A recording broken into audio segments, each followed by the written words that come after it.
Welcome to Fourth and Frames. I'm Chris Battistell with my co-hosts Rhett Manuel and Drew Scott. Week 3 is in the wind, and tonight we will be breaking down our Bussin, Disgussin, and mid players heading into Week 4, our panic button players and ring the alarm, and our frame it, flex it players heading into the week. Let's get it popping.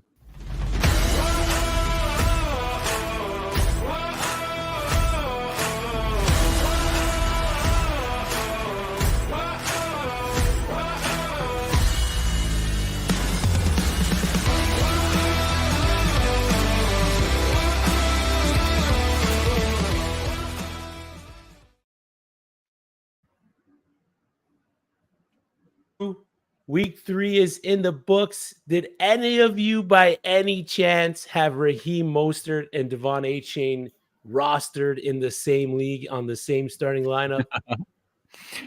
I had Devon Achane rostered in one league. I did not start him, so I had to watch the 50 burger set on my bench. Yeah. But the one redraft league I was in, he was available. I said on this show last week, hey, if Achane's out there, he's the guy you should probably stash ahead of the week. He could have a decent week. I said decent. I wasn't expecting anything like what we got out of him. But Yeah. so I listened to my own advice. I stashed him, but I didn't play him. And man, I barely squeaked out a win. And I can't tell you how mad I would have been if I would have lost last week with Achan. I'm sorry. Apparently, we've been getting the pronunciation wrong. He asked to be pronounced Achan.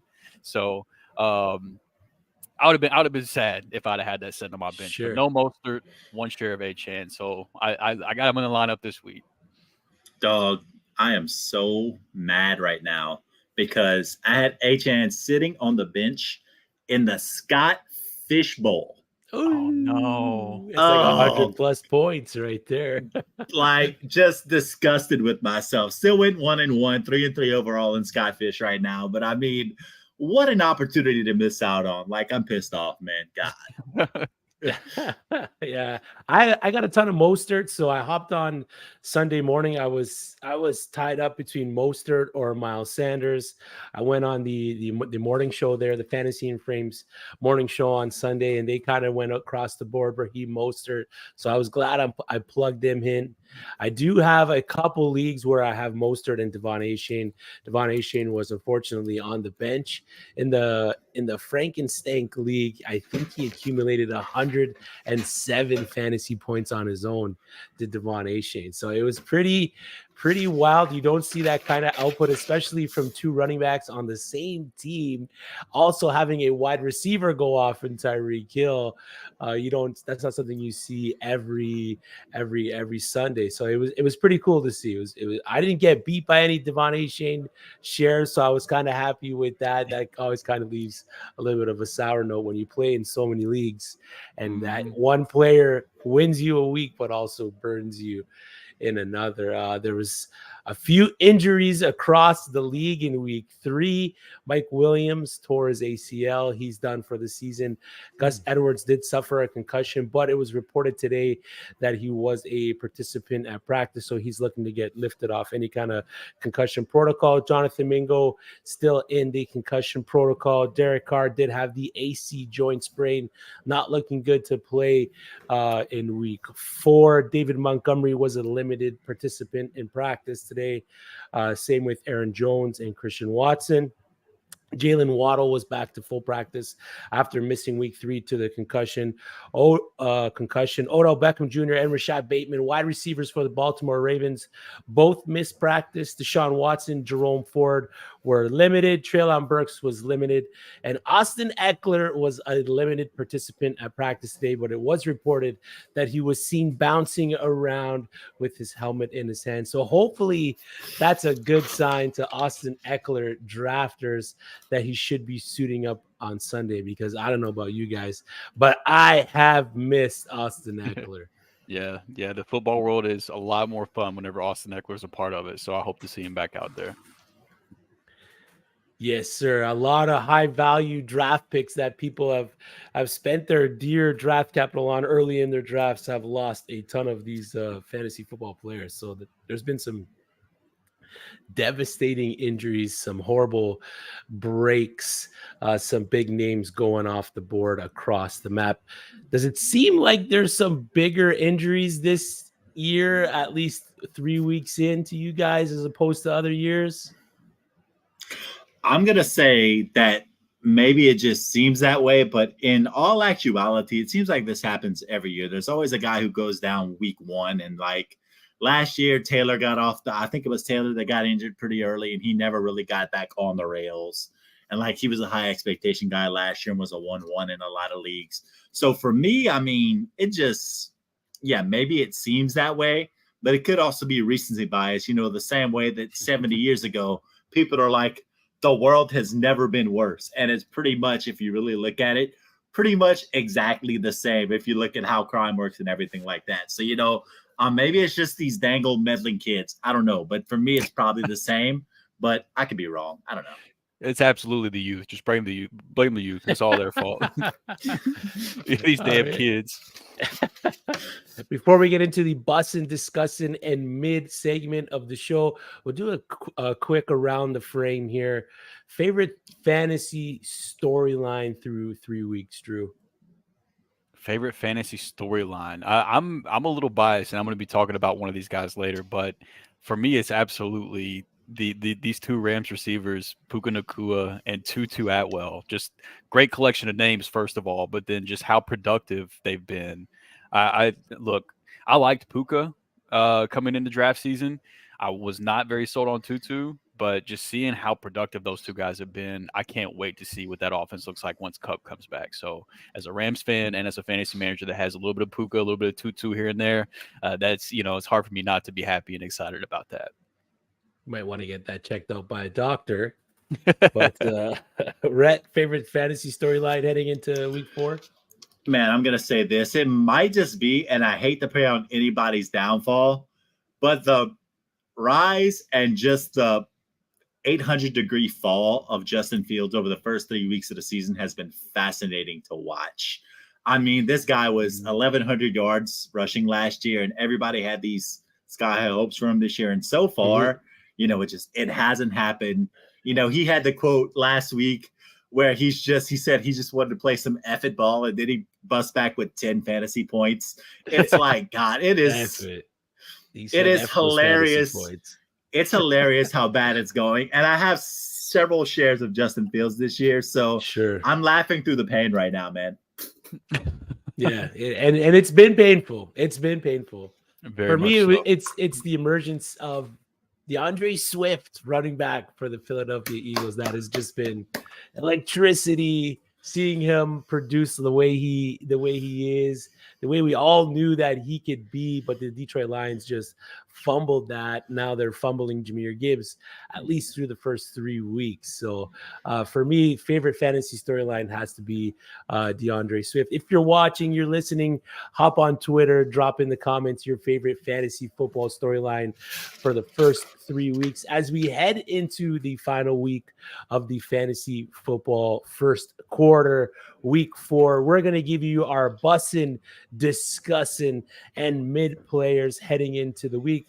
For the Bussin, we're going to give you our favorite play, a favorite player outside of pretty much, the top end performers at the positions. Our Disgussin player is a player that we don't like inside the top end performers at the positions. And our mid player is a guy that we think is just going to be a safe play, safe enough to hit his floor pretty much. So, Rhett, speaking of DeAndre Swift, bless us with your Bussin player heading into week 4. First off, I'd like to go ahead and say that if you look all the way back in March on the Fantasy and Friends YouTube channel, he was my Dynasty profile. He's the first video I did for this beloved company. So, I was on the train way back then. And for a second there, I lost hope. But we are back, baby. And I cannot be more excited. And this week, he has himself a tasty little matchup against the Washington Commanders, who so far this season have given up 4.8 yards per carry to running backs on 81 carries. They've given up 24 rushing first downs on those 81 carries. That comes out to a 29.6% first down percentage. That is fourth worst in the NFL. All this data is coming from fantasydata.com. So that stacks up nicely for what Swift has done, especially considering these last couple of weeks, including Monday night, where he pretty much sat out the fourth quarter and we had 16 carries for 130 yards against a Tampa Bay Buccaneers run defense that is statistically better than the Washington Commanders that he's going to be seeing this week. He's been great. And as we know how they've used their offense this season, the Philadelphia Eagles are looking to run the ball even more. So that makes me excited because above everything else, the best stat I found on DeAndre Swift, I'm going to go ahead and ask y'all, do y'all know what he's averaging per carry this year? Yards per carry. Ooh, 5.3. Drew. Whatever I guess, it probably won't be enough. It's 6.8, fellas. Yeah, I would not have been able to get up there. It is 6.8 yards per carry right Let now. that man cook. And that is only on a 53.8% snap share against Tampa Bay last week. And that was with Gainwell running pretty much the entire fourth quarter, which, by the way, I had a friend texting me like, oh, this looks like a timeshare. I said 16 for 130 versus 14 for 43 in garbage time. We're not the same right now, dog, but let's just keep going on. And let's just keep banging this drum. Because, again, I found another stat at Fantasy Data in that so far this season in half PPR, DeAndre Swift is averaging 36 fantasy points per 100 snaps, which is just an outlandish stat in itself. And that is a half PPR. And their projection, but they're always conservative on these projections, is 12 carries for 57 yards this week. But another positive game script against the Washington Commanders offense where the Eagles are going to be running the ball should once again help give that a bump a little bit. I'm seeing somewhere in the neighborhood. You know, I feel like him taking a little bit of step back this week instead of back-to-back 100-yard games. I think he's probably knocking on somewhere around 17 carries and 95 yards, 3 catches for 20 yards. That'd be in full PPR, 15 fantasy points without a touchdown. With that touchdown, which I feel like he's due because he hasn't really been a touchdown guy yet this year. He's only got one for the season. There's another 20-point week that could be coming. We know the ceiling is there. Monday night, I was just in our group chat just texting Drew. I'm like, God, he's so explosive. God, he's so good. I can't get enough. He's so fun to watch. The ceiling is there. Ride the wave. DeAndre Swift, let's have some fun. And to your point, too, real quick, talking about like, oh, this is a timeshare between Swift and Gainwell. Prior to that last garbage time drive where Gainwell dominated the touches, the opportunities were 18 for Swift and 7 for Gainwell. This is not a timeshare whenever the game's close. It turns into a timeshare once they want Gainwell to run out the game. But whenever the game matters, the last couple of weeks it's been DeAndre Swift. As it should be. At the end of the day, he's the better running back. Kenneth Gainwell isn't touching DeAndre Swift from a talent standpoint. I'm sorry, man. He ain't. Yeah, so it's been a fun couple weeks watching DeAndre Swift play ball there. So DeAndre Swift is bussin' heading into week 4. Drew, hit us with your bussin' player, brother. I can't believe I'm doing this. Like with how sure You're not I was. picking Zach Wilson, are you? No. But going into the season, I thought it might have been just as outlandish. But like, considering the role that he had his first 2 years, his lack of production. But my busted pick for this week is Tutu Atwell. And according to Fantasy Pros Week 4 ECR, he's the wide receiver 35. I've got him up at the wide receiver 26 this week. And so far through 3 weeks, I know it sounds hot, but so far through 3 weeks, he's got 2 top 15 weekly finishes. And then his worst game this year has been wide receiver 34. So right now, ECR is ranking him at what his floor's been through 3 weeks. And there's no telling how long this could continue because Cooper Kupp is eligible to return after week 4. But that means he has at least one more week, maybe longer, but at least one more week to be in the role that he's been in so far to start the year. Right now, he's only one of 12 players that have seen 8+ targets in every game through 3 weeks. Shout out to our boy Kluge for that little stat nugget. And he's also the only wide receiver on the Rams to catch a TD so far through 3 weeks. And if you didn't watch the Rams and Bengals game, let me tell you, man, this dude was like 6 inches away from having 2 more touchdowns. There was one that was called back that was a touchdown. I don't care. I'm gonna die on that. He did not step out of bounds on that design play. That was a touchdown. And then there was another one where Stafford tried to hit him in the back of the end zone. And if the DB didn't tug on Tutu's jersey during his route, he would have been exactly where he needed to be, because even with him getting tugged, he barely missed it. This man was inches away from 3 touchdowns last week.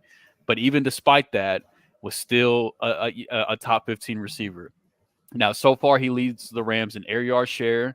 He's second in percentage of the team's first reads, and he actually led the team in first read percentage last week. He barely edged out Puka Nacua. Now he gets a matchup with the Indianapolis Colts defense, has given up the 7 most points to the wide receiver position through 3 weeks. And it was even higher than that the first 2 weeks prior to the bad weather game they played against Baltimore last week, where they were out in the rain. So I have no idea what Tutu's role will look like whenever Cooper Kupp eventually returns. I don't know if that's going to be in week 5 or later on, but it looked for at least one more week in this matchup against Indianapolis. I like me some Tutu Atwell. Yeah, it should have been a touchdown. That should have counted, man. His heel did not touch. And I absolutely am a homer, but I don't care, man. Yeah. I'm fucking it Tutu. What's up, Preston? Welcome to the show. Yeah, I agree, though. It should have been a touchdown. He should have had an even bigger day. But another player through a few weeks now, a couple weeks, has been producing. So there was talk that they were expecting Cooper Kupp back, or hoping Cooper Kupp was going to be back for at least week 5.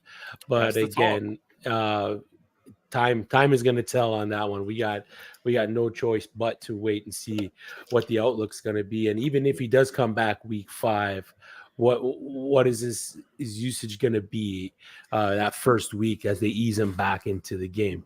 So the first 2 Bussin players is DeAndre Swift and Tutu Atwell, wide receiver for the Los Angeles Rams. And for me, it's quarterback Daniel Jones, Daniel Dimes, Manuel Pounds. The passing numbers have not been great through the first 3 weeks. He's QB 20 in yards, QB 21 in attempts, only 2 passing touchdowns. But as we all know, we did not draft Daniel Jones for his prolific passing abilities. Amongst the qualifying players at the position, Daniel Jones is QB4 in carries with 24. He had 13 against Dallas week 1, QB3 in rushing yards, and QB2 in red zone carries.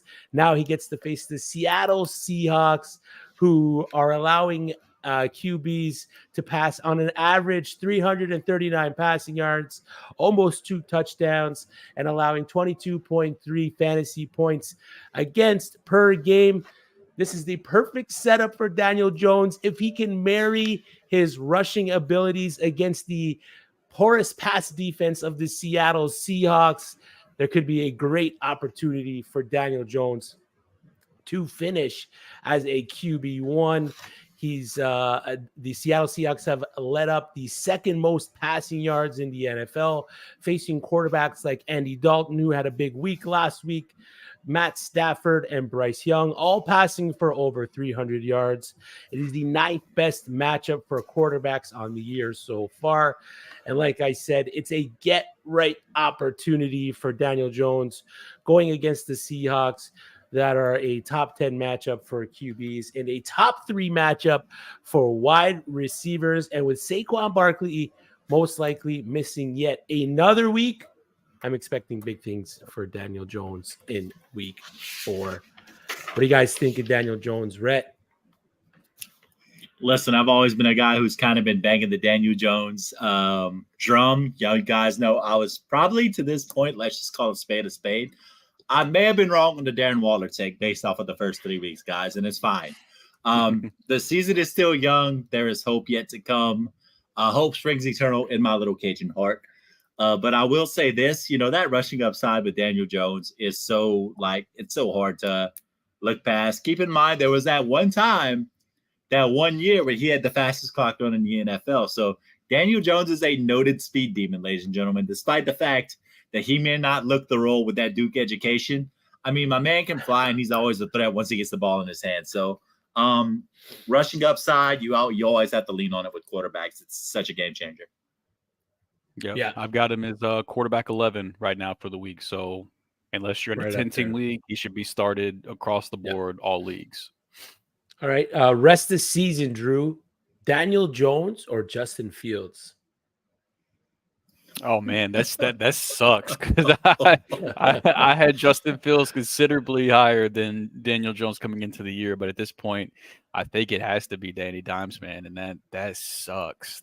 That was a dagger. Rhett, same question. Jameis Winston. I like that answer No. more.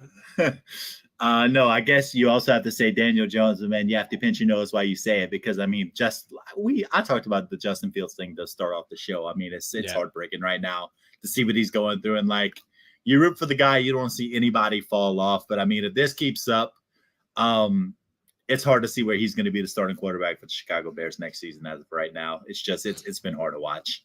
Look, and I'll say this, man, like so last year through 4 weeks, Justin Fields was the quarterback 31. And then from weeks 5 to 17, he was the quarterback 5. All right. So I love it. Let's go. I'm not giving up just yet. All right. I'm not giving up just yet. We're ramping up, baby. Yeah, Getting ready for Justin Fields season. He's just getting into the zone right now. The auto zone, baby. Justin Fields time. So that's our Bussin players for week 4. Rhett's Bussin player, DeAndre Swift. Drew picked Tutu Atwell. And myself, Daniel Jones. Just a reminder, if you're watching on Twitter or Facebook, hop over to the YouTube live stream and drop a question in the chat, and we will answer your questions live on air. Now, our Disgussin players heading into the week. Players we're not so excited about. Players inside of the top rankings of the positions that we think aren't going to produce this week for fantasy football. Drew, hit us with yours. Yeah, I'm sorry to do this to you, Chris, because I know this was a guy you liked a lot coming into the year. You even talked me into moving him up a little bit. Good. 2 QB1 finishes on the year. Yeah, it hasn't been all bad. And I know this might sound weird with like Watson's coming off of one of, if not maybe his best games since being traded to Cleveland. But Deshaun Watson, he's my Disgussin player this week. You have to keep in mind, I know he's coming off a good week, but he was going up against the Tennessee Titans that are a pass funnel defense. You don't want to run against them. They're one of the best matchup for fantasy quarterbacks, one of the best matchup for fantasy wide receivers. And now in week 4, he gets the Baltimore Ravens, who are a much tougher matchup against fantasy quarterbacks. They're giving up the 8th least amount of points to the position through 3 weeks. They've been doing this without their corner Marlon Humphrey, without safety Marcus Williams. Now, Humphrey didn't practice today, so the Ravens might still be without him for another week. But Marcus Williams did practice, so there's a chance they might get another body back in their secondary that they've been counting on, that they were hoping to count on coming into the year. So right now, Fantasy Pros ECR has Watson as the quarterback 15 on the week, but I've got him down to quarterback 20. In a typical 1 quarterback league, I don't think you should be starting him this week.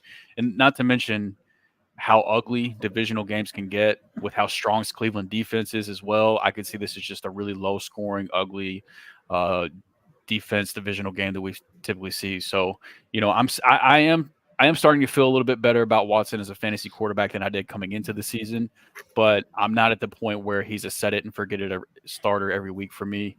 And this is one of those weeks where I would not recommend starting him.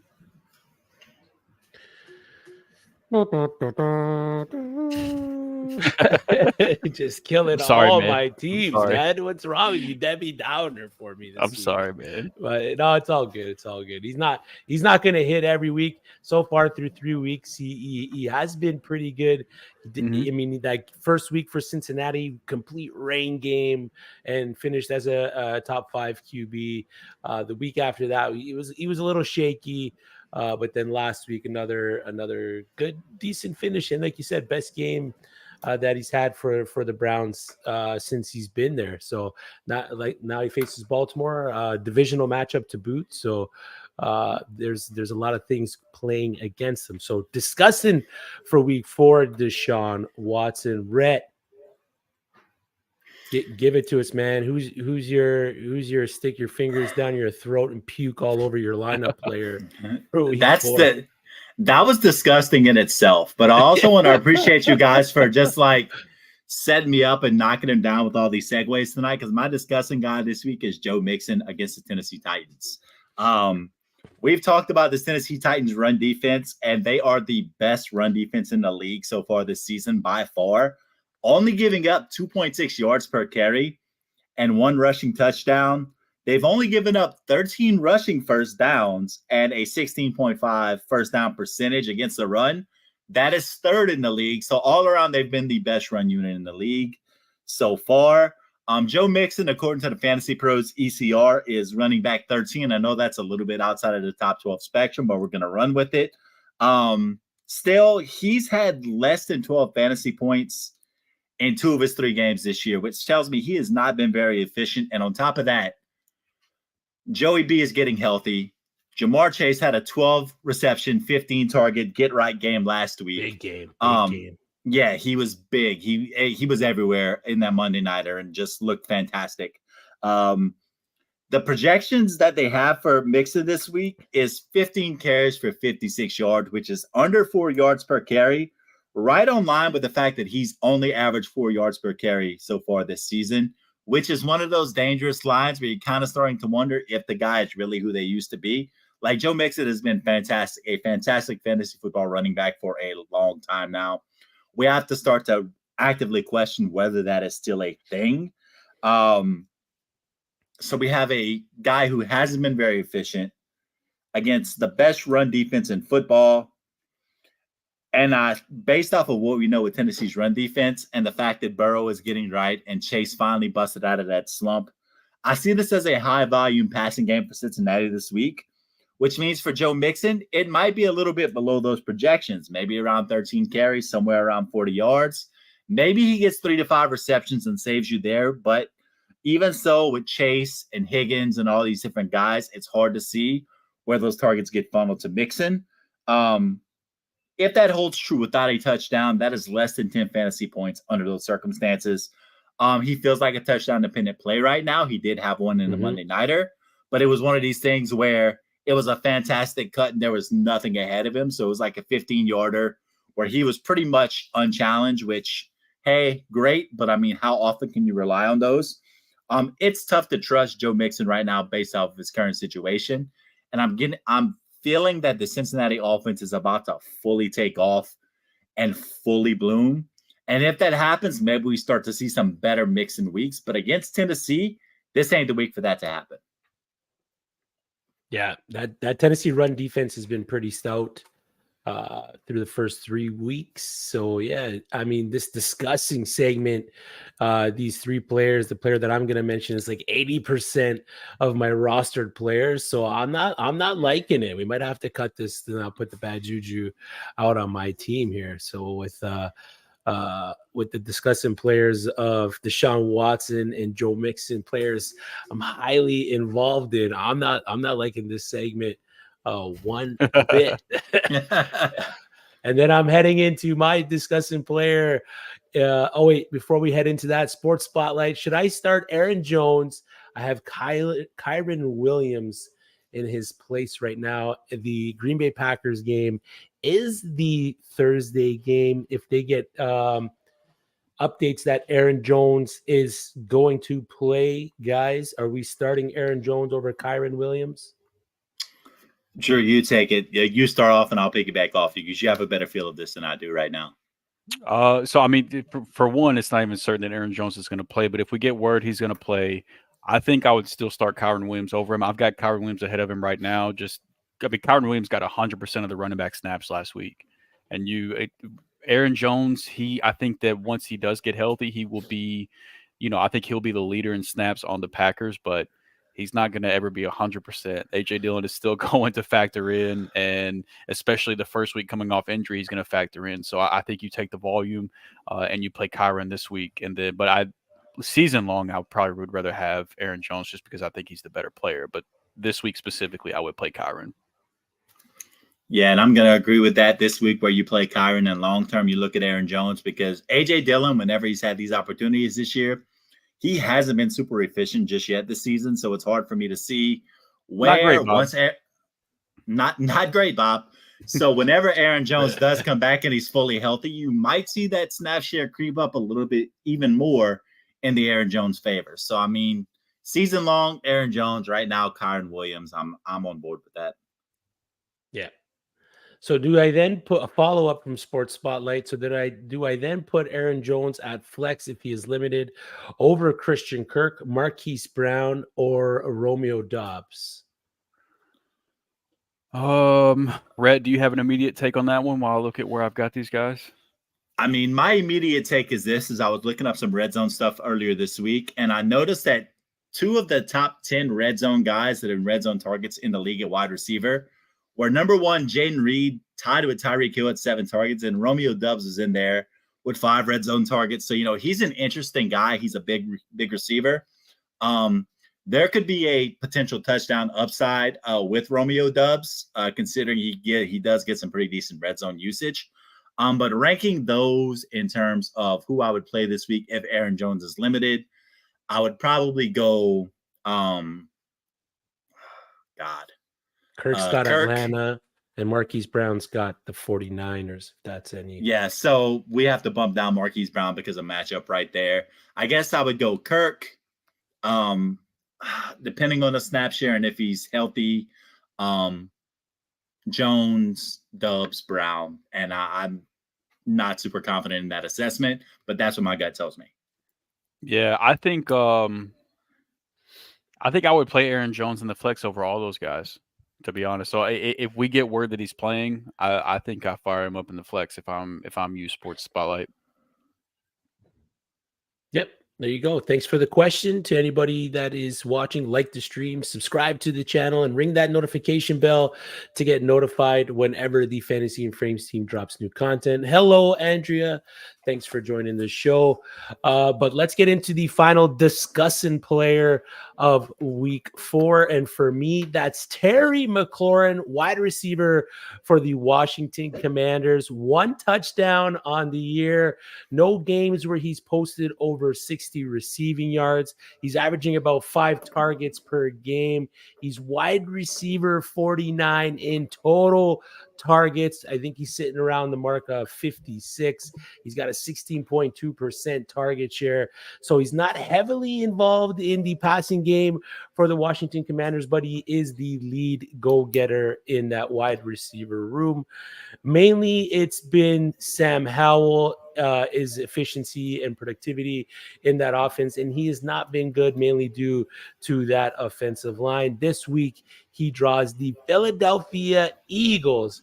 Howell is the QB6 when it comes to throwing on under pressure. Although we did see Mac Jones and Kirk Cousins go off against the Philadelphia Eagles. Sam Howell just isn't that guy. Baker did kind of bring that quarterback stats back down to earth against the Philadelphia Eagles, only putting up 167 passing yards last week. I'm expecting Sam Howell to be under duress quite a bit. As I said, he is the QB6 in total pressure, so he is seeing a lot of defenders in his face, and I'm expecting the Philadelphia Eagles to be in Sam Howell's face. The over-under for the game is 44.5 points, so they're not expecting big point output for the matchup against the Eagles. My McLaurin projection for week 4, 4 catches, 55.5 yards, and a possible touchdown. If something was to break down in the Philadelphia Eagles defense, I can definitely see a spot where Terry McLaurin breaks one off for a big touchdown. So our Disgussin players heading into week 4, players that were not necessarily high on: Deshaun Watson, Joe Mixon, and Terry McLaurin. Austin Eckler did say the issue with his ankle right now is turning and making cuts. He can run full speed, but he isn't sure about Sunday, but he does want to play. Thank you, Gator, for dropping that. And thank you for producing the show, Gator J, producer extraordinaire. Kyle Ziegler, Mike Evans, or Breece Hall in the flex. Remember, Lattimore is on Evans, and we know the history between the two. Are we starting Brees Hall over Mike Evans, fellas? Not me. I mean, first off, one of my favorite / least favorite things about Marshawn Lattimore. First off, tremendous cornerback. Secondly, hate how petty and ridiculous that human being is. But Mike Evans hasn't exactly not fed that either. So the little rivalry part, I mean, here's where I lean, and we're going pure. I see it as this: Mike Evans has been one of Baker's favorite targets. He's been targeted pretty regularly this year. Both of these guys are going to come out with a chip on their shoulders. And if we're being honest, there's not much about the New York Jets offense that I trust right now. I mean, Brees Hall is not gotten a lot of touches. They pretty much a timeshare in that situation. Zach Wilson has been appropriately Zach Wilson-like so far this season. It's affected Garrett Wilson. It's a mess in New York right now. So just across the board, based off of the fact that the offense is not where it needs to be, you would love to see a Brees Hall breakout game because people love him and he's fantastic and he's athletic and all these things. But right now, just based off of these first 3 weeks, I mean, I have to think Mike Evans is going to get targeted pretty regularly this week. So you have to go with volume and play Evans, in my opinion. Yeah, I mean, Mike Evans is a wide receiver 5 on the year so far, and I know the history with him and Lattimore, but on top of Brees Hall's slow start outside of those like 2 gigantic runs he had to start the year, the Kansas City Chiefs defense, they've given up the 4th least amount of points to the running back position. So on top of the weird volume they're dealing with, the Chiefs run defense, especially since Chris Jones has come back, has been airtight. And Baker Mayfield, he loves to either dump it down or just chuck it deep. And Mike Evans loves to go get them deep targets. And so, I mean, I'm going to trust Mike Evans this week. I know that the Lattimore thing is a very real storyline, but until we see more consistent work from Brees Hall, I can't put him over Mike Evans. Yep. Running backs versus the Chiefs are only averaging 9.3 fantasy points, and if you're expecting any kind of passing, not great, Bob. Any kind of passing work for Brees Hall, running backs are averaging only 3 receptions and 15 receiving yards against the Chiefs. So it's not great, not a great outlook. I'm expecting the Chiefs to force the New York Jets to pass, which is it's not going to be good. Andrea asks, should I pick up Jahan Dotson? Someone dropped him. I mean, I think it's all relative to who do you have to drop to pick him up, because I do think that there are better days ahead, but it also depends on, is this a 4 or 5 bench spot league? Is it a deep league? I think it all just depends. So it's tough to ask. It's tough to answer without context. So if you're still listening, Andrea, you can provide a little bit more context of who you would be considering dropping for him. I think we could do a better job of answering that, unless, Rhett, you're just like, yeah, smash it, pick him up regardless of the cost. No, right now I'm looking at the ECR rankings for this week. The guys that are around Jahan Dotson that are similarly ranked are Josh Palmer, feels like a better opportunity, but with Los Angeles throwing it 47 times last week. Romeo Doubs, Jaden Reed, who's off to a better start. Josh Reynolds, who's off to a better start. Rashid Shaheed, off to a better start. Then you have QJ, where you kind of start to consider it, but that's down at wide receiver 51. So based off of where he's being valued right now, it's hard for me to see the Jahan Dotson thing. I believe better days are ahead like you are, but I mean, currently where we're sitting, I mean, it's difficult. Dotson's been off to a rough start, man. Yep. Yeah. Yes, he has. JJ asks, do you guys trust Joe Burrow over Geno Smith this week? Yeah, we do. Well, at least I do. And we're going to talk about Burrow. Like, JJ, stay tuned. He's in our, ring the alarm segment here coming up shortly after we talk about our mid players. So I'll be talking a little bit more about him in depth. But, long story short, yes. Speaking of mid players, let's hop into it. Rhett, give us your mid play of week 4. All right, Brandon Ayuk versus Arizona. I mean, first off, this San Francisco offense has been off to just a fantastic start. I mean, it all revolves around McCaffrey, but this is a team that is just so good. And that when McCaffrey's cooking, there's going to be guys who are going to play off of that. And Brandon Ayuk just feels like one of those guys with the matchup they have this week that he feels like he's a safe play. He's wide receiver 23 in the Fantasy Bros expert consensus rankings. There's a good matchup against the Arizona Cardinals, who've been giving up 25.6 points per game to wide receivers. That is 4.3 fantasy points per game above average. They are the 7th best matchup for wide receivers on the season and 4th to pass catchers overall in general. So San Francisco pass catchers, by and large, should probably be considered this week.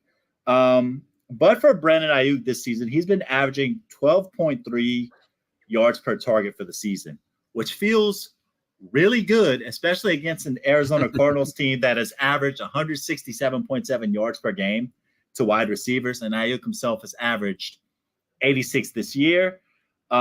His projection on Fantasy Pros this week is 4 catches for 59 yards, but he's matched up against either wait on this, Keitrell Clark, who is a 6th-round rookie out of Louisville, or Marco Wilson. I haven't watched a whole lot of Arizona Cardinals football over the past couple years to know how good Marco Wilson is. So I'm going to say that he should have it good, especially with a 29% red zone opportunity that he's had within the 49ers offense this year. So for me, he's a safe bet to get another 8 to 10 target game this year, which probably this week, which probably translates to about 6 catches for 75 yards, give or take. And with these receivers, it's so hard to predict. So you're always hoping for that touchdown, but there's a good matchup. There's a trust that Brock Purdy is beginning to develop. By the way, I may have to start eating crow on Brock Purdy because he's seeming like he is the real deal. And I was very out on him to start the year. I'm changing that stance now. So all these things, the matchup, the trust, the solid start. He had that 2-touchdown game in week 1 as well. Make Brandon Ayuk a very safe play for me to hit his floor at minimum this week. Yep. I like it. I like the Brandon Ayuk play this week. For me, it's another tight end mid call.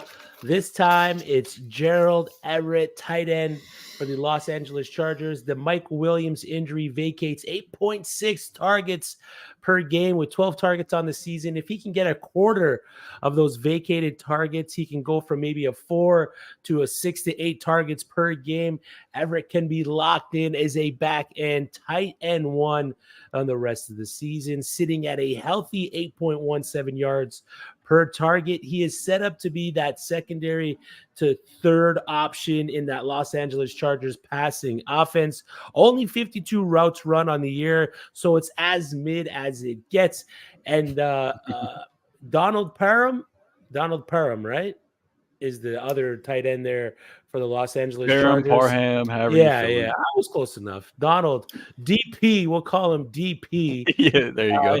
DP's there catching the touchdowns, and their playing time has been kind of split. So that's the one downside to Gerald Everett. But with the Mike Williams injury, you're really hoping that some of those vacated targets and some of that usage going to Mike Williams will then transfer over DP for the TD. You got it, Gator.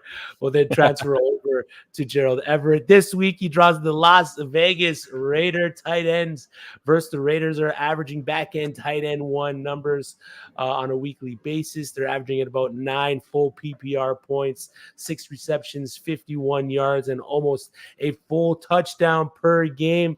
In the tight end landscape, outside of maybe Travis Kelce and Sam Laporta, the new tight end god, output like that on during the week, a 6 for 51 and a touchdown is solid numbers for your tight ends. The Raiders allow the 5th most fantasy points on average to the position.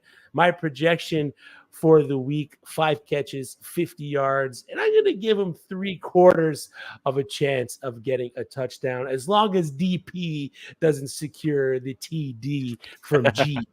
We'll all be happy at the end of the day.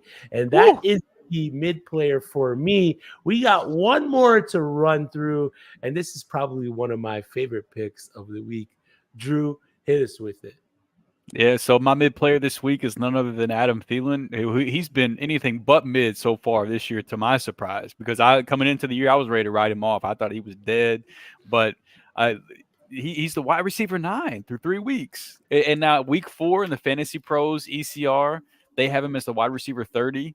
I've got him slightly ahead of that as the wide receiver 27, which is only one wide receiver spot behind my Bussin pick, Tutu Atwell on the week. So I think I might have cheated a little bit. I think I might have 2 Bussin picks on the slate this week. But in week 3, he played against the Seattle Seahawks that had given up the second most points to receivers. And then more specifically, they had given up the most points to slot receivers. Now, Thielen's week 3 performance were a lot of it out of the slot, where he put up 11 receptions, 145 yards, and a touchdown. They obviously had something to do with those numbers. But now in week 4, he gets the Minnesota Vikings defense that's given up the 3rd most points to fantasy receivers and the 3rd most points to slot wide receivers as well. And on top of that, Adam Thielen is 6th among receivers with at least 75 routes run on the year in terms of the percentages of routes run from the slot. So he's going to get that juicy matchup. Everything is set up for Adam Thielen to build onto his hot start. And then to top it all off, just a little cherry on top, it's a revenge game against the Vikings, man. And I love me a good revenge game narrative. So I think that Thielen's about to just add on to that hot start. Yeah, I love it. And he had a big week this past week with the red rifle tossing him the rock. So he's a player too that it came down to like 12:30 just before the 1 o'clocks. I was struggling with, should I plug him in? Should I plug someone else in? And I was just like, as Justin Fields would say, F it ball. And I put Adam Thielen in the roster, and it paid off for me. So big weeks. That's our Bussin, Disgussin, and maybe players for week 4. Our Bussin players: Rhett picked DeAndre Swift, Drew picked Tutu Atwell, and I went with Daniel Jones. Our Disgussin players: Drew picked Deshaun Watson, Rhett picked Joe Mixon, and I went with Scary Terry McLaurin. And our mid players of the week: Rhett with Brendan Ayuk, I went with Gerald Everett, and Drew with Adam Thielen. We appreciate everyone in the chat. We got another question here from Eddie Brito. What do you think about Fields versus the Denver 70? Do we think Justin Fields even scores a quarter of 70 points on the weekend? Listen, I'm going to go ahead and say this, is that one of my favorite tweets of the week was from Kluge, where he said, the stoppable force meets the movable object and something's got to give. So that's in reference to this game. Guys, if there's a get right Justin Fields week, this has to be it. Like, if it doesn't happen now, I mean, Drew, I know you told us he was warming up this year and you had week 5 through 17 last year where he was great. But if it don't happen now, I mean, it's going to be real hard for me to come around and say that it's going to happen this season. So I would say, if you have to, pinch your nose and play Justin Fields against Denver because they just gave up 70 points. But yeah, don't feel great about it, but just do what you got to do. But yeah, do what you need to do. Yeah, I mean, they're giving up like the 2nd most points to the quarterback position through 3 weeks. Now, granted, that is obviously skewed because they did get 70 hung on them last week. But even if you take out last week, they were like 14th against quarterback, I think. So it's still, even if you take out the outlier week, it's still not a bad matchup. But it is so hard to feel good about starting Justin Fields right now. That's tough. It all depends on what your other options are. But I would definitely not be, if I'm starting Justin Fields, I'm telling you, I'm not watching the game. I'm just gonna put in my lineup and watch other games on Sunday. I'll say this, is that in a Superflex league, I had the choice between starting Jalen Hurts, obviously, and then that other quarterback was between Josh Dobbs and Justin Fields. I'm pulling the Josh Dobbs trigger this week. That's how low I am on Justin Fields right now. There's that one tweet someone posted. I forget who it was, but it was great. And it said Justin Fields needs to play Chicago to have a good get right game. That's good. JJ asks, do you like David Montgomery over Gus Edwards this week? I don't know if we've gotten word if Montgomery's going to play or not. I know he's been practicing, but assuming, I mean, these are both injured running backs. Assuming that both are playing, I would prefer David Montgomery. Gus, coming off the concussion, if he is healthy, that's one thing. But The Cleveland Browns, they've given up the second least amount of points to the running back position this year, and that's with matchups against Joe Mixon and the Bengals, Najee Harris and the Steelers, and then Derrick Henry and the Tennessee Titans through 3 weeks. They're second lowest against running backs, and so now you got Gus Edwards in a divisional game playing against that. I would rather play David Montgomery personally. Detroit playing against Green Bay, they've been a much more friendly matchup against the running back position through 3 weeks. So that's the route that I would go if Montgomery plays. Yep. Yeah. Perfect. Yeah, Right, fire guys? up either one of those guys over Over Fields. Fields, yeah. Yeah. CJ Stroud or Anthony Richardson, yeah, you're firing up either one of those guys over Justin Fields. Even though the Denver Broncos defense just let up 70 points, you're not trusting Justin Fields or his eyes or his arms, or at even this point, you're not trusting his Or the play legs. callers. Or the play callers. You're not trusting anything from the Chicago Bears. Nothing. Maybe except TJ Edwards if you're an IDP guy, because TJ Edwards has been electricity for me in all my IDP lineups. But outside of that, it's just been the run game has been bad, the pass game has been bad, the wide receivers haven't been great. DJ Moore did have a decent game this past week, but overall, it's just been.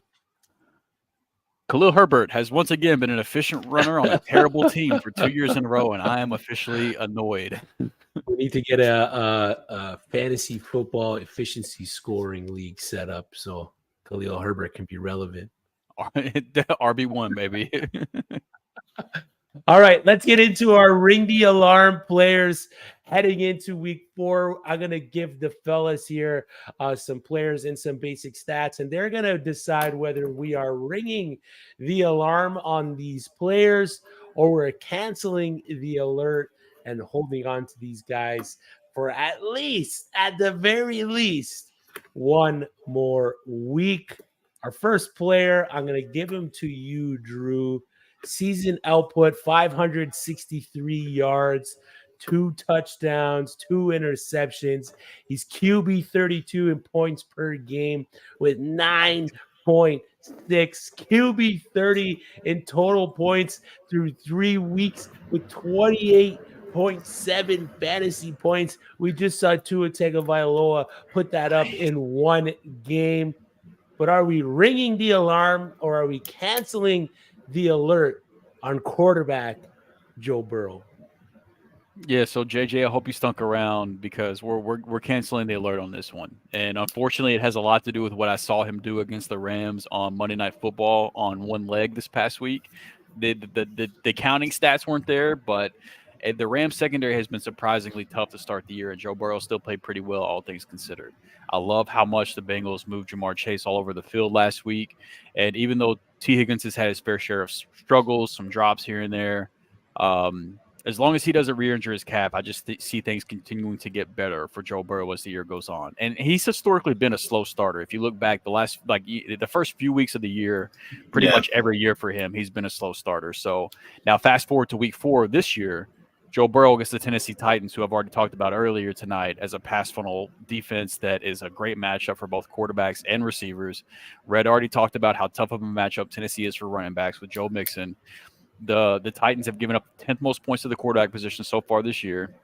And I think Joe Burrow's about to make those numbers look even worse for the Titans secondary. So, and then I know you said at least this week, but even if we look beyond week 4 against Tennessee, he's got matchups against the Arizona Cardinals in week 5 that have given up the 8th most points to the quarterback position. And then the Seattle Seahawks in week 6, who have given up the 9th most points to the quarterback position leading up to the bye week. So he's going to torch Tennessee. He's going to torch Arizona. He's going to torch Seattle. He's going to go on to the bye. He's going to get healthy. And then he's going to light the league on fire down the stretch as he always does. So Joe Burrow is going to be just fine. And if your league mate that has Joe Burrow disagrees, I think this might be the last buy opportunity you have this year. So I would go get him before this week against Tennessee. Cancel the alert on Joe Burrow. Cancel the alert. There. Cancel the alert. Do not panic. Pats go. Collect your $200 and get ready for week 4. Now, Rhett, the player that I'm going to give you So far this season, 13 targets, 6 receptions, 99 receiving yards. Wide receiver 78 in fantasy points per game with 4.6. Wide receiver 76 in total points through 3 weeks with 13.8 fantasy points. But are we ringing the alarm or are we canceling the alert on wide receiver Treylon Burks? I think Drew just stepped away from the camera because he knew where I was going with this, and he's a big Treylon Burks guy. But we've got to ring the alarm. We've got to ring the bells. You got to call the mayor. You have to do it all with Treylon Burks because, my God, it is a train wreck. It is. You mentioned those 99 receiving yards. Last week he had 6 targets, 1 catch, 5 yards. That's not great. Not at all. I'm about to make it worse for you. There are not a ton of matchups. There's more. There are not a ton of matchups that I feel good about going forward with him. He has 2 Indianapolis matchups that are kind of friendly. And then there's an Atlanta matchup. Besides that, there's not a lot that's benefiting him. And in those 3 games, let's give you the breakdowns. Give it to me. He has an 18-yard game, a 76-yard game in which 70 of those yards came on 1 reception. Catch, yeah. And then a 5-yard game. He is somehow ranked still in the expert consensus rankings at wide receiver 55 this week, which isn't anything to write home about. But there are some that have him as low as wide receiver 75 in the ECR. So, I mean, that just tells me everything I need to know. Tennessee has not been a great offensive team. We're at the point where Derrick Henry's not off to a great start and Tyjae Spears is out snapping him already. And we're in week 3 or 4 of the season, which tells me one of 2 things. Either they feel really good about Tyjae Spears or they feel really bad about where their season is going. They're trying to see what they got this early. So do everything you need to do. If you can wipe your hands clean of Treylon Burks, now might be the time. I would outright drop him in your redraft leagues if you have shares of him. I don't see a path right now. And I'm happy to be wrong because, we don't want to see people fail. But right now, you have to cut bait if you can. Absolutely. Yeah, I agree with all that. Soca horn, Treylon Burks. Bear, bear, bear, bear, bear. Get him out of here. Ring the alarm. It has not been good for Treylon Burks. It's not been good for the whole Tennessee Titans offense. I debated when I was picking players for this segment. I was looking at Derrick Henry, and he's having a bad season. And then I looked at their wide receiver core, and then I saw what Treylon Burks was putting up. And I'm like, this is just disgusting. Like it's bad. It's gross. I was expecting bigger things for Treylon Burks, especially even with DeAndre Hopkins coming into that team. I was expecting a little bit more production from Treylon Burks, having the field open up for him a little bit. But it's been that one reception that you said 70 yards. Other than that, he's been, as the kids say, he's been booty cheeks. He's been cheeks. He's been cheeks. He's been bad. It's been all bad. All right, Drew.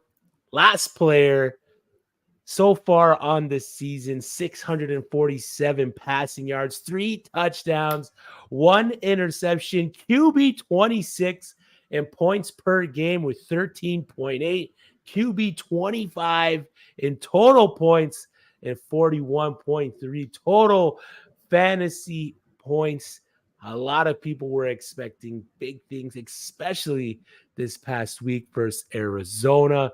But are we ringing the alarm or canceling the alert on Dakota Prescott? Yeah, so you remember we talked about Justin Fields and how bad he's been? From a season average standpoint, as much as I Dak Prescott has been Dak Prescott's been 0.2 points better than Justin Fields so far on the year. So we're going to go ahead and ring the alarm on Dak. I might not be worried about Joe Burrow. I'm worried about Dak Prescott. He started off the year in week 1 with a low fantasy output against the New York Giants. Now, granted, the Cowboys didn't really need much help from him with how dominant their defense was. But Josh Dobbs, Brock Purdy, they've gone on to have some dominant performances against that defense from a fantasy quarterback standpoint the next couple weeks. Last week, he played the Arizona Cardinals, who I've already mentioned they've given up the 8th most points to the quarterback position. Those numbers might look worse if Dak had done something, because both Sam Howell and Daniel Jones, they had better numbers against the Arizona Cardinals than Dak did. Yeah. Now, on top of all that, he gets the New England Patriots this week, who've given up the third lowest amount of points to the quarterback position. And then next week, he gets the San Francisco 49ers, who've given up the 4th lowest amount of points to the quarterback position. So that's 2 matchups. There's no way in 1 quarterback leagues you can start him. He hadn't really been startable to start the year anyway. And I do think there will be days ahead where you can stream Dak. But I'm ringing the alarm because it looks like he's not going to be living up to that quarterback 10 price tag that you paid during draft season. So at this point, he's a streaming option, and that's not in typical 10-team, 12-team leagues. That's not what he was drafted to be. Yeah. All right, Drew, I got a question for you. Did you or did you not contact Miss Cleo to work some black magic on Dak Prescott to protect your Trey Lance shares? Did you or did you not? Confirm or deny? I plead the 5th. That's a thing, right? It's Trey Lance season, baby. It's coming. It's not over. Miss Cleo, that was classic. The Miss Cleo commercials. That was good stuff. I might be dating myself here with the Miss Cleo stuff, but so there you have it. Our ring the alarm players heading into week 4. Joe Burrow, we're canceling the alert. We're not too worried about the output. Treylon Burks, we're ringing the alarm. We're pulling the fire pull station. We're hopping up on the tower and ringing the bell. We're sending out the pigeons, the smoke signals. Treylon Burks, you want to get away from Treylon Burks. And the same with Dak Prescott. 2 torturous weeks coming up for Dak. We're ringing the alarm for Dak Prescott. I believe we got a question in the chat. Randy Miller, trade Amon-Ra St. Brown, Travis Etienne, and Elijah Moore for Zach Moss, Kenneth Walker, Calvin Ridley, and Jacoby Myers. My team after the trade would be Trevor Lawrence, Breece Hall, Jerome Ford, Zach Moss, Kenneth Walker, AJ Brown, Calvin Ridley, Zay Flowers, and Jacoby Myers. I cannot believe it is week 4. It is a 12-team, 1 QB PPR. It is week 4, and we're seeing lineups with Zach Moss and Jerome Ford starting. It's just absolute electricity. This is why we play the game of fantasy football. So should Randy, it's so, we think it's so predictable with our charts and our graphs and everything else and schemes and patterns. And then week 4, we're starting Zach Moss and the NFL Jerome says, Ford. "Go screw yourself, nerds." Best script writers around. So, guys, are we trading? Let's help Randy out here. Are we trading Amon-Ra St. Brown, Travis Etienne, and Elijah Moore for Zach Moss, Kenneth Walker, Calvin Ridley, and Jacoby Myers? Rhett, you want to go first? You want me to? No, I'll take it. I maintain that you don't want to give up the 2 best players in the deal to get back what you're getting. I know these are both 2 package deals, but you're giving up Amon-Ra and Travis Etienne, and you're getting back Zach Moss, who we're not sure how sustainable that is. Kenneth Walker, who just had his first big game of the year, so I understand the appeal there. But Zach Charbonnet is waiting in the wings, and we know that there's a real possibility there of something happening. Calvin Ridley has been very good, and as has Jacoby Myers. I'll get more into Jacoby Myers in a little bit. He's also 0-3, so he may be feeling the need to make a change. That's an important detail that we missed on the first time. So if you feel the need to make a drastic change, just throw some positive juju in there. I do like the pieces there. Like I said, I'm a little hesitant on Zach Moss going forward because, Jonathan Taylor should be back soon, but we also don't know exactly what that's going to look like in Indianapolis. Do they just forgive him? Do they let Zach Moss take the reins? We don't know, so that's a very hard situation to predict. So for me, I lean in my instincts to trust the process with Amon-Ra and Travis Etienne. But if you really feel the need to make the change, I don't think it's a bad package to get back personally. All right, I'm gonna take a little bit more of a harder stance on this then. So first off, Kenneth Walker he had his best week of the year this past week, but he did have an RB1 week in week 2 as well. I think he was the running back 12 on the week. But Zach Charbonnet, his snap shares have come up every week. As the season goes on, I believe he's just going to continue to get more involved. Zach Moss, he's a running back 6 in points per game, I believe, at the running back position right now. So I get it, but I fully believe that once Jonathan Taylor comes back, if he comes back, that's where you have to draw the line. I think JT comes back because I don't understand what leverage a running back could possibly have in this market. And if he doesn't play this year, the Colts sound like they have no interest in trading him. And if he doesn't play, he doesn't get to accrue that last year in his contract, and he's back in the same boat next year. So I don't know. I know he wants to get paid, and he probably deserves to get paid because he's a very talented running back, but the leverage just isn't there for running backs, and that sucks for him. But so if you believe Moss is a season-long thing, that's a whole different story. I don't think that's going to be the case. I think this is basically looking at like Elijah Moore, Jacoby Myers. That's depth piece. That's noises to me that I'm not paying too much attention to in this trade. I'm basically looking at Amon-Ra and Etienne for Ken Walker and Calvin Ridley, and I'd rather have the Amon-Ra and Etienne side. I understand the hesitancy because you're 0-3, but it would be tough to give up. But again, the line in the sand for me is, do you believe Zach Moss is a season-long thing, or do you believe that Jonathan Taylor is going to come back and take over that backfield? I think JT is going to come back and take over the backfield. So I don't think you're gaining as much as what the trade looks like based on what they've done through the first few weeks. Yep. There it is. Good luck, Randy. And good evening, Mr. Scampers. Chris, that's a banger though, Chris. So I mean, I would be curious to hear what you thought too, Chris, as far as that trade goes. I mean, that's the trade. Yeah. I mean, I don't mind it breaking it down. Ridley, Myers is, I'd rather have Myers over Elijah Moore right now based on the usage, and so it's Ridley, Etienne, which could be considered a push production wise. So you're breaking it down to Amon-Ra St. Brown for Walker and Moss. I'm a believer like you, Drew, that if Jonathan Taylor does come back, he's going to gain a good, healthy workload in that offense.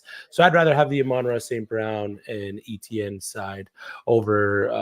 I'd rather have Amon-Ra St. Brown over Moss and Walker, and I'd rather have Etienne. I mean, like I said, Etienne Ridley is a wash, and I'd rather have Myers over Elijah Moore. So, I mean, that's pretty much.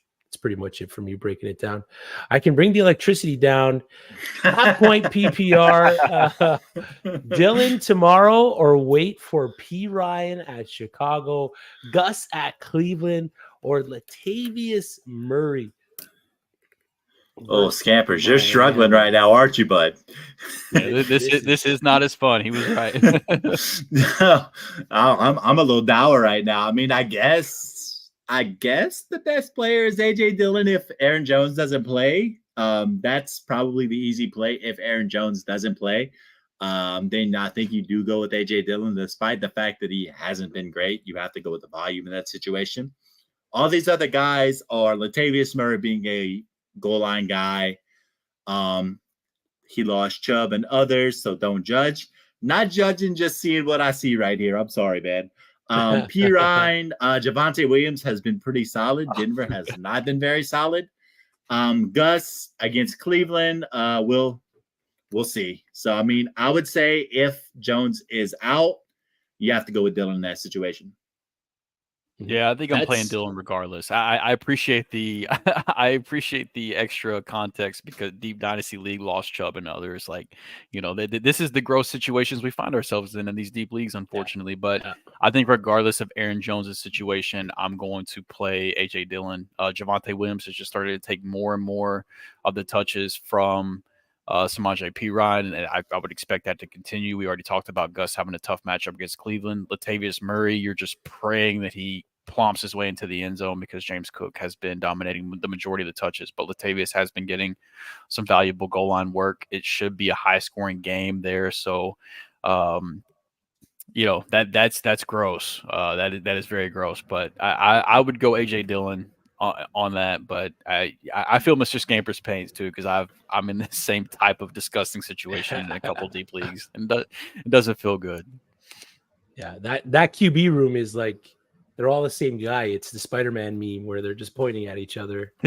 Have you guys seen those, build the best running back graphics where you take the head of, Saquon Barkley, the legs. It's the David That's Montgomery graphic. Yeah, that's build the most mediocre running back. And, you have 4 of the guys right there ready to go. So tough situation, but I think I'm agreeing. I'm sticking with AJ Dillon, especially if Aaron Jones does not suit up.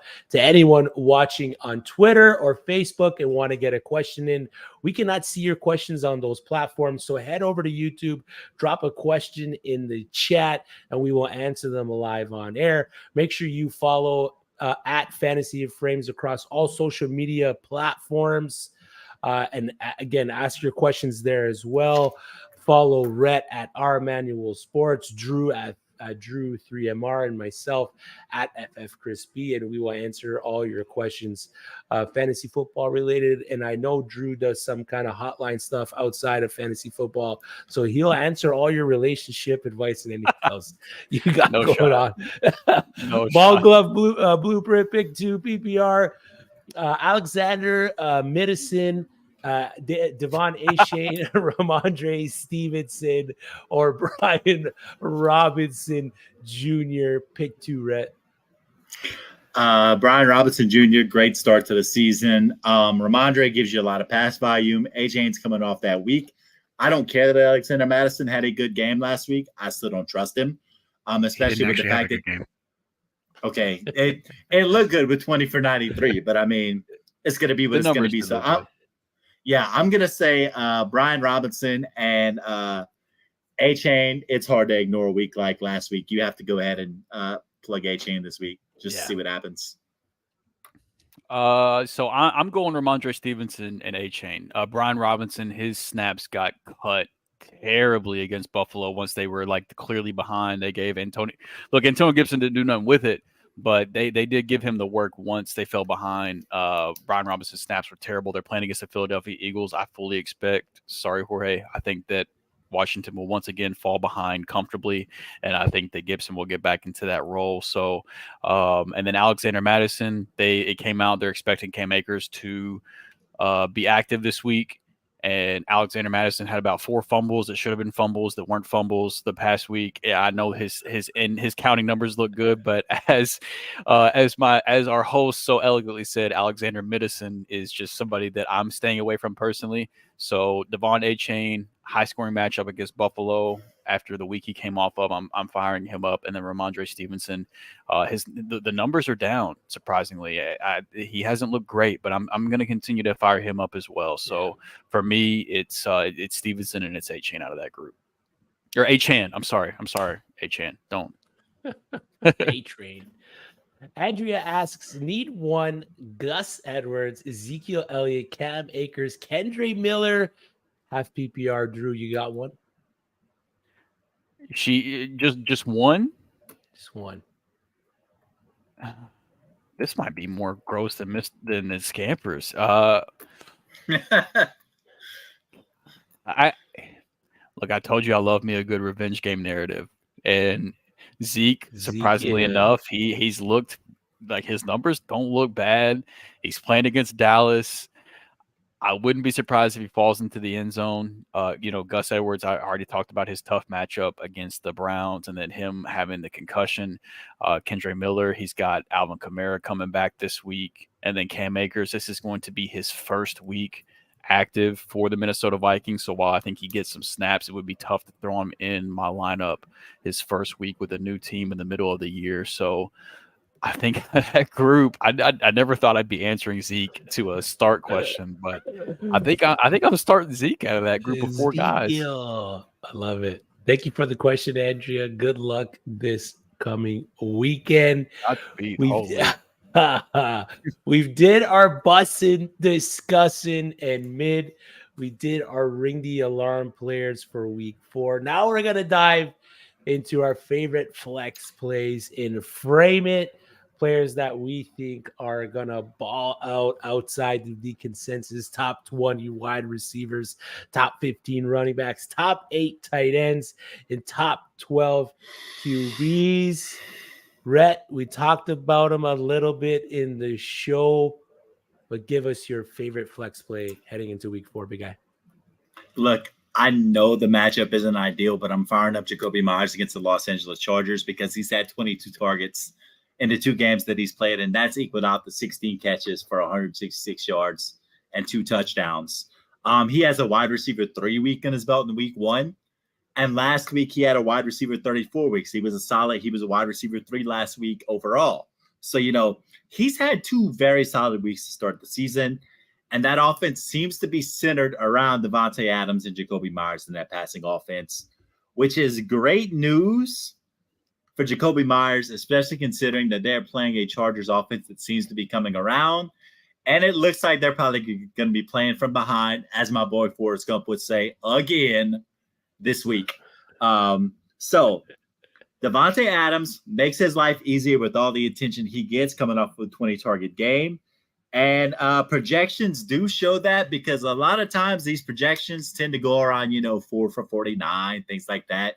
The Jacoby Myers projection this week is 5 for 63, according to Fantasy Pros. And he's performed above their projections so far in both the games he's played this season. Now, like I said, I know the Chargers are a tough cornerback matchup, but we know Vegas is going to need to throw the ball simply to stay in it. And that throwing means targets, which means another 10-target game should happen for Jacoby Myers. And if that happens, 6 for 70 feels like a pretty reasonable place for him to be. That'll be another solid flex week. Mm-hmm. And in my opinion, this is a guy that you can probably acquire right now in your redrafts.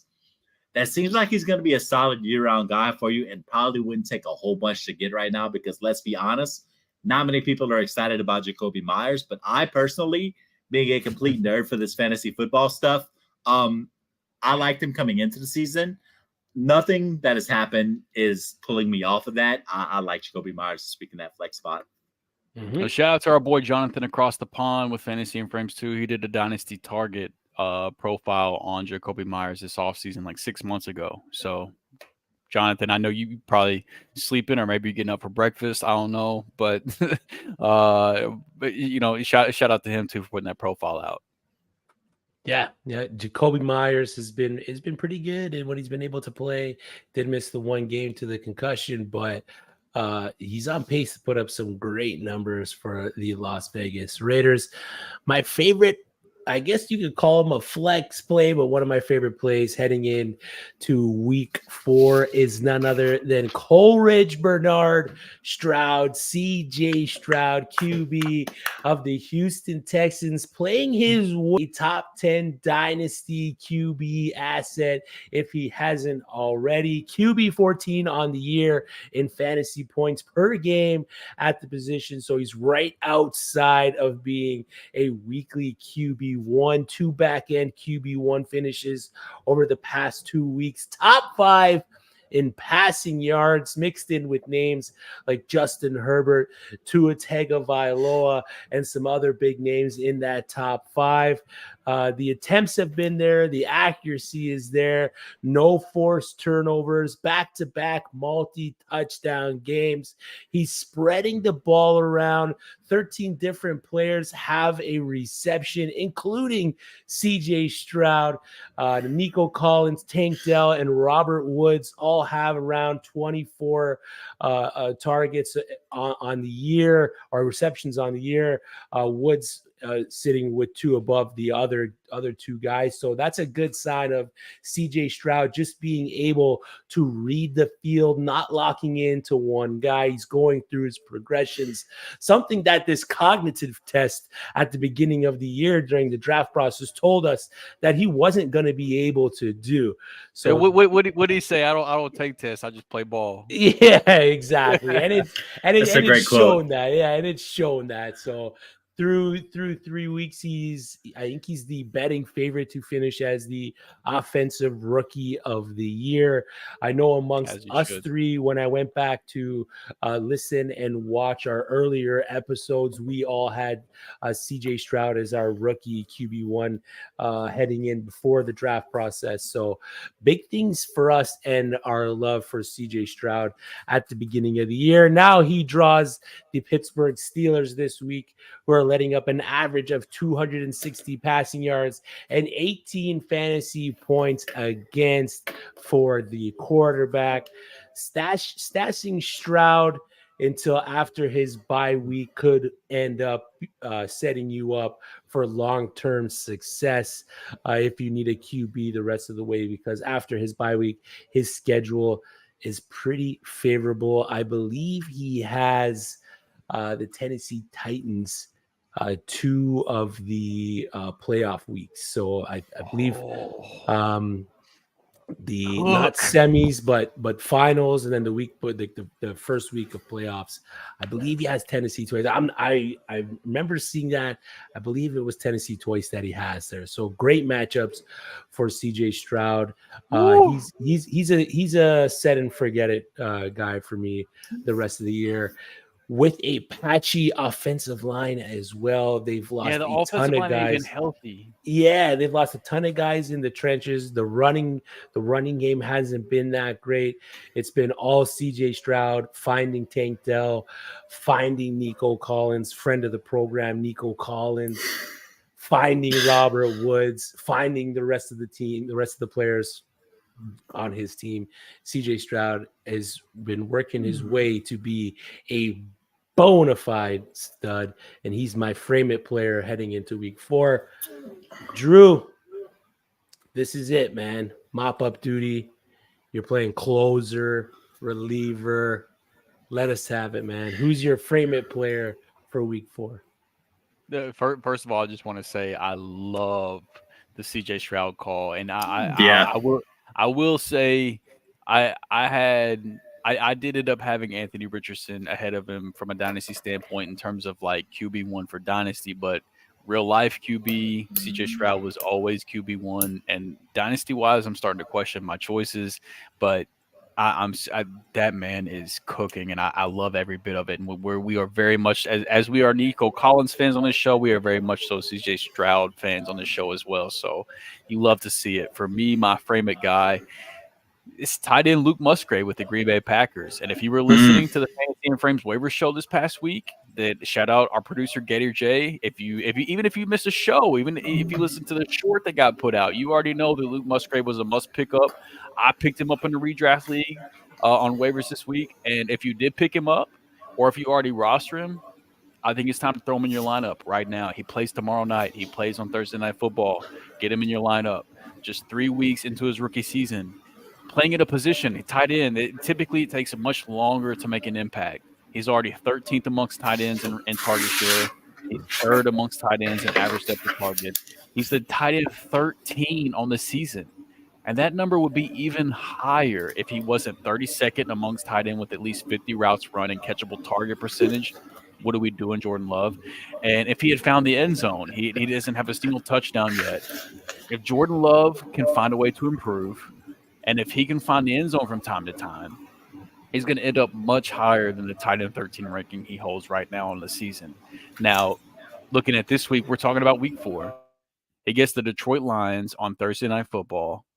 That's given up the second most points to the tight end position.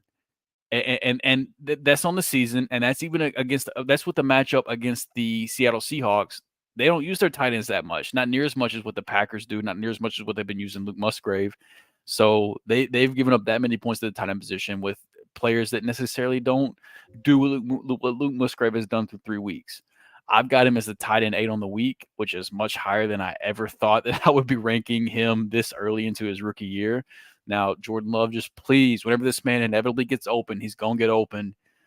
Hit him, man, and let him get into the end zone too. Come on, just put the cherry on top. I think that Luke Musgrave is in for a big week this week on Thursday Night Football, and I'm going to be tapped in waiting for it. Christian Watson, Gator just sent us the news. Christian Watson will play tomorrow Interesting. Okay. All that Luke Musgrave stuff is nice, but he's no Sammy the Door. He's no Sammy Laporta. No, that's facts. I've got Laporta ahead of him, how wild is it that I've got 2 rookie tight ends in my top 8 week 4 rankings? It's crazy, man. It's crazy. What a time to be alive. What a time to be alive. Kyle Miller, Terry McLaurin, and Kyron Williams for Waddle. Yes. Yep. Yes, if you're getting Waddle, or yes, if you're getting McLaurin and Kyron? Yes, if you're getting Waddle. Low key, Kyron hasn't really been all that good. He's just getting 100% of the work, but he's gotten some touchdowns. Now, granted, volume's hard to ignore, but it's also very unsustainable, the work he's been getting. So if you can flip that plus Terry McLaurin for Jalen Waddle, that is the prime example of how to grab somebody off waivers and then cash in and level up at a position, which you are very much so going from Terry McLaurin to Jalen Waddle. Now, it's obviously assuming that you can handle the loss of Kyron Williams in your running back room. We don't have, the context to know what the rest of your running back room looks like. But yeah, if I can level up from Terry McLaurin to Waddle by putting Kyron in there, I would do that. Yeah, as you mentioned at the top of the show, Jalen Waddle, full participant today at practice after missing last week due to a concussion. So good signs for Jalen Waddle. Fellas, another episode in the books. We are heading into week 4. A quick hour as usual with you 2 gems. But let the people know where they can find you. Let them know what you got going on inside of fantasy football, outside of fantasy football. Let them hear those vocal cords. Maybe sing us a little tune. The mic is yours. The frame is yours. Go for it.